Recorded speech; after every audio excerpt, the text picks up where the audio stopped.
நீங்க இபி ஆபீஸ்ல கொடுத்த பணத்தை கணக்குல வச்சுக்கோங்க. இதுல 90 ரூபாய் 75 பைசா இருக்கு. மீதிய சீக்கிரமே கொடுத்துருவேன். உங்க உதவி தேவையில்லை.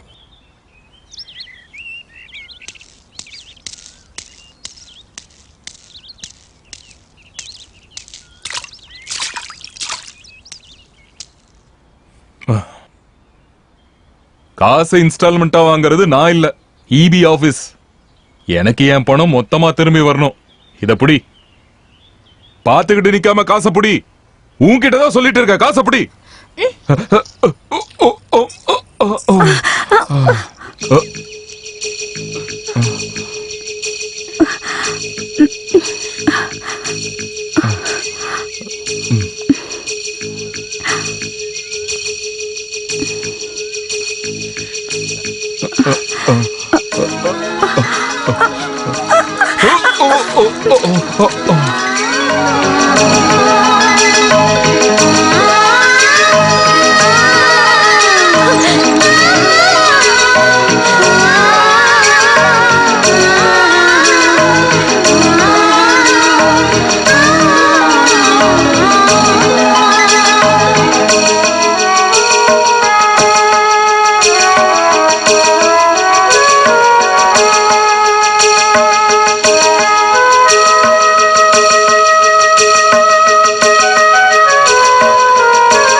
அண்ணா, அண்ணா. என்னம்மா? மேல இருக்க அவர்கிட்ட குங்கும புக்கு வாங்கி கொடுங்களேன். அவ்வளவுதானா? விடு. அது மேல இருக்கிறவன் திருடனா கொலகாரனான்னு தெரியாம இதெல்லாம் ஏன் கேக்குறீங்க? அப்புறம் மேல இருக்கிறவர் வாங்கின புக்கு மேல இருக்கிறவர் படிக்கிறதுக்கு, வேற யாருக்கும் கொடுக்கறதுக்காகலாம் இல்ல. புரியுதா? வா. கவலைப்படாதீங்க, சும்மாதான் சொல்றாரு.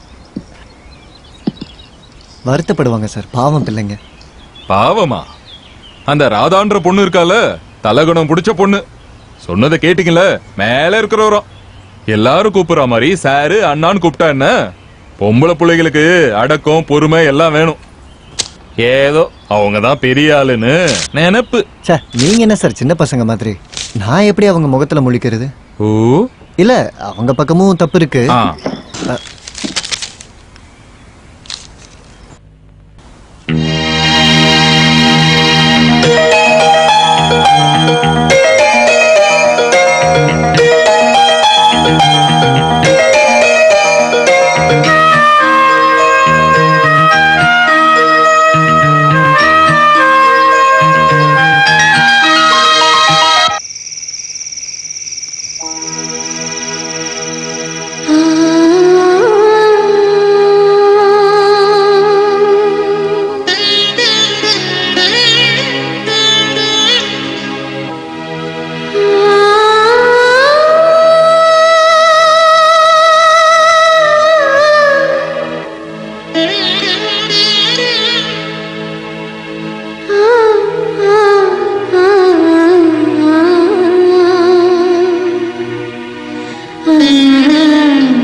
மன்னிச்சிரு.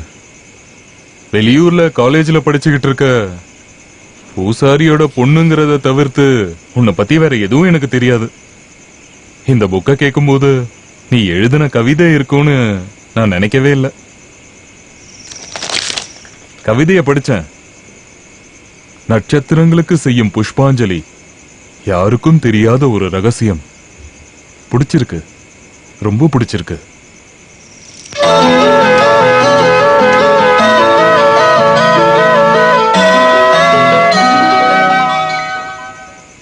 பிள்ளைங்களுக்கும் அம்மா கிட்ட இருக்கிற அதே குணம் தான் வந்திருக்கு. அவளும் வரைகிறது கவிதை எழுதுறதெல்லாம் ரொம்ப நல்லா பண்ணுவா. அவங்க அம்மா எழுதுகிற கவிதையை சின்ன பிள்ளையிலேருந்தே பார்த்துட்டு இருக்காங்க இல்லையா. படிக்கிற காலத்தில் இந்த விஷயத்தில் ராதாவை விட ஊர்வசி தான் திறமசாலி. ஒரு புக் இருக்கு, எங்களை மாதிரி பூசாரிங்களுக்காகவே இருக்கிற புக்கு தான் அது. அதில் வழக்கமாக அவள் தான் கவிதை எழுதுவா. அப்புறம் கல்யாணம் ஆனதுக்கப்புறம் எல்லாம் போயிருச்சு.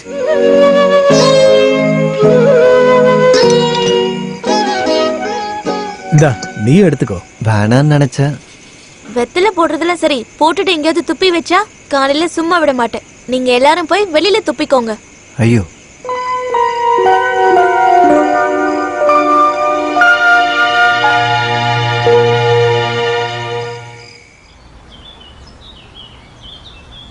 காயத்ரி குட்டி, சிவன் சார்கிட்ட ஏதாவது உதவி கேட்கட்டுமா? இங்க பாருங்கன்னா என் வாயை கிளறாதீங்க. உனக்கு மரியாதை சொல்லி கொடுக்க அவரால் மட்டும்தான் முடியும். மரியாதை சொல்லி கொடுக்க வரட்டும். நான் சும்மா விளையாட்டுக்கு தானே சொன்னேன். சாருக்கு உன்னை ரொம்ப பிடிக்கும். உன்னை பத்தி எப்பவுமே என்கிட்ட பேசுவாரு. அவர் ஊர்ல அவருக்கு பிடிச்ச ஒரு ஸ்டூடெண்ட் இருந்திருக்காங்க, மாயா. நல்ல கவிதை எழுதுவாங்களாம். ஒரு ஆக்சிடென்ட்ல இறந்துட்டாங்க. உன்னை பார்க்கும்போது அந்த மாயா ஞாபகம் தான் வருதுன்னு சார் எப்பவும் என்கிட்ட சொல்லுவாரு. சும்மா பொய் சொல்லி எனக்கு என்ன கிடைக்க போகுது?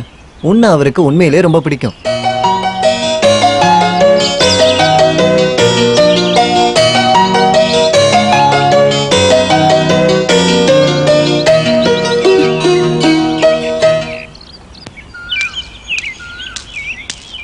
ஆபீஸுக்கு காவல் இருக்கியா என்ன? பொருளா இருக்கிறதுனால காவல் இருக்கிறது நல்லது தானே. கோயிலுக்கு போயிட்டு வரியா? என்ன விசேஷம்? இன்னைக்கு என்னோட பிறந்த நாள். ஆஹா, நல்லா இருக்கணும்னு வேண்டிக்கிறேன். சரி, நான் போறேன்.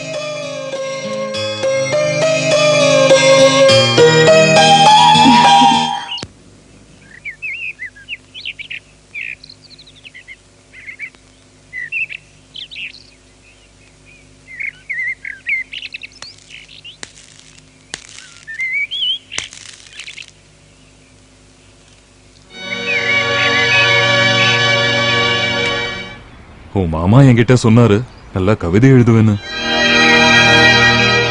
மனசுல இருக்கதெல்லாம் எழுதி முடிச்சிட்டேன்னு நினைச்சுதான் இப்ப எழுதாம இருக்கியா? ஒரு பழமொழி ஞாபகம் இருக்கு, தெரிஞ்சதுல பாதி சொல்லாம போச்சு, சொன்னதுல பாதி வீணா போச்சு. எல்லாருக்கும் பாதி வேஸ்டா தான் போகும். எல்லாருக்கும் சொல்ல வேண்டியதும் தெரிஞ்சுக்க வேண்டியதும். எழுத ஆரம்பி, உன் திறமைய வீணாக்காத. நீ எழுதாத கவிதையை எதிர்பார்த்து சிலர் காத்துக்கிட்டு இருப்பாங்க.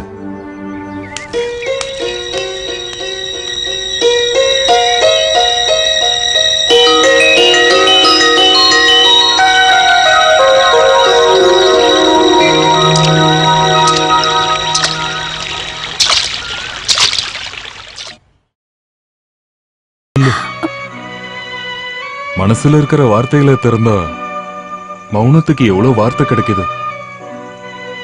இன்னமும் நான் வெயிட் பண்ணுவேன் உன்னோட புது கவிதைகளுக்கு. இனிமேலும் எழுதணும்.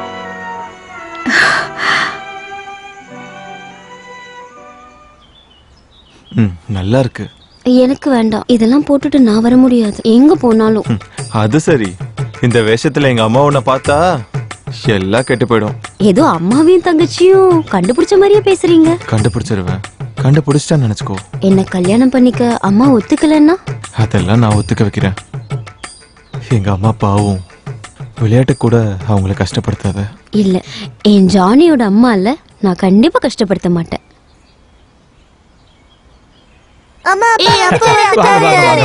பசங்களா? சரத், ராஜா, உள்ள போங்க. போங்க போங்க. ஏன் இங்க பாருங்க, குழந்தைகளுக்கு அப்பா வேணும், பிரசாத்துக்கு நீங்க எல்லாரும் வேணும். நடந்ததெல்லாம் மறந்துட்டு இனி ஒழுங்கா இருந்தா சரி. டேய், இனி இப்படி ஏதாவது நான் கேட்டேன்? இல்ல இல்ல இல்ல, போதும் போதும் போதும் போதும். இவனோட ஒரு மன்னிப்பு போட.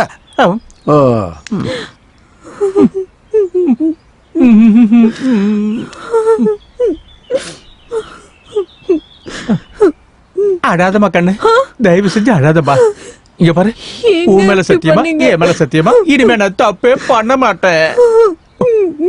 உன்னோட உடம்பு ரொம்ப இறைச்சு போயிடுச்சேடி.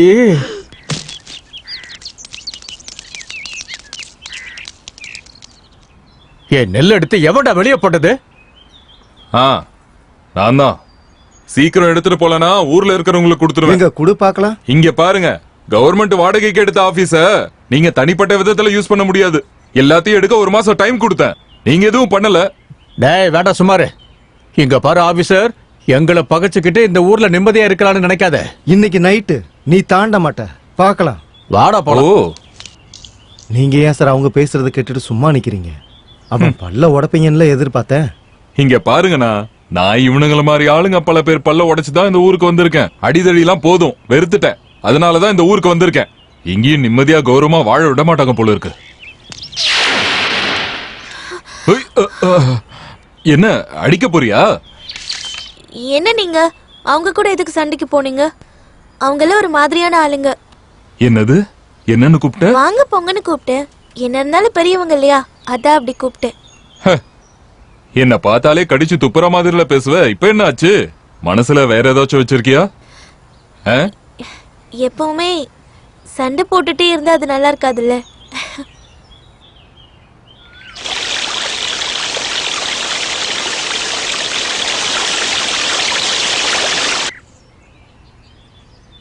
உங்களுக்கும் வீட்ல இருக்கிற காயத்ரிக்கும் காதலா? என்ன சொன்ன? நான் சொல்லல, தனம் தான் சொன்னா. உங்க ஊர்ல கவிதை எழுதுற பொண்ண லவ் பண்ணீங்களாமே, அந்த பொண்ணு இறந்துருச்சுல்ல? இங்க வந்த உடனே காயத்ரியை பார்த்ததுக்கு அப்புறம் இறந்து போன அந்த பொண்ணு மாதிரியே இருக்கிறதால காயத்ரிய காயத்ரியும் கவிதை எழுத ஆரம்பிச்சிட்டா.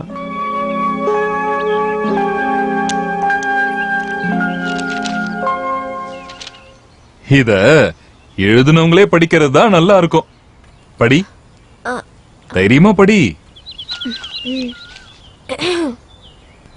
முதல் கொம்புல வந்து உட்கார்ந்த கிளி ஒரு கேள்வி கேட்டுச்சு. கூட்ட விட்டுட்டு மத்த கிளிங்க அங்கேயும் இங்கேயும் போலாமா? நிறுத்து நிறுத்து. இந்த கவிதை நீதான் எழுதுனியா? தனியாவா? நீ எப்பயாச்சும் ராமன்ற பேரை கேள்விப்பட்டிருக்கியா? இந்த கவிதை நான் ஸ்கூல்ல இருக்கும் போதே படிச்சிருக்கேன். ஊர்ல எனக்கு ஒரு ஸ்டூடெண்ட் இருந்தா, மாயா.